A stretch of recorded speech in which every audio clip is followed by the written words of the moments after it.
Hello guys, আমি চলে এসেছি একটা নতুন রেসিপি নিয়ে তোমাদের কাছে। ত্রিকোণা লুচি আর সাদা আলুর চচ্চড়ি। দেখো কিভাবে তৈরি করছি। প্রথমে প্রথমে কড়াইতে একটু তেল নিয়ে নেব, নিয়ে ওর মধ্যে একটু শুকনো লঙ্কা, কালো জিরা ফোড়ন দেবো। ফোড়ন দিয়ে একটু পেঁয়াজ দেবো সামান্য, দিয়ে তেলে নাড়াচাড়া করব। নাড়াচাড়া করা হয়ে গেলে তারপর ওর মধ্যে দিয়ে দেবো ডুমো ডুমো করে কাটা আলু। তারপর দিয়ে দেবো একটু নুন, একটু মিষ্টি দিয়ে ভালো করে কষাবো। কষিয়ে ওর মধ্যে জল দিয়ে ঢাকা দিয়ে দেবো। এদিকে হতে থাকবে আমার সাদা আলুর চচ্চড়ি। ওদিকে আমি ময়দাটা মেখে নিয়েছি। তারপর দেখো গোল করে বেলে নিয়েছি পরোটার মতো করে, ছুরি দিয়ে চারকোনা করে কেটে নিলাম।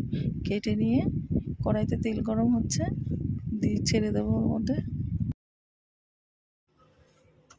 তারপর ওর মধ্যে লাল লাল করে একটু ভেজে নেব। ভাজা হয়ে গেলে একটা একটা করে সুন্দর করে সার্ভ করার জন্য সাজিয়ে দেবো। এদিকে আমার হয়ে গেছে সাদা আলুর চচ্চড়ি। আমি প্লেটে বেড়ে দেবো সুন্দর করে। এই দেখো বন্ধুরা, আমার লুচি সাদা আলুর চচ্চড়ি দুটোই হয়ে গেছে।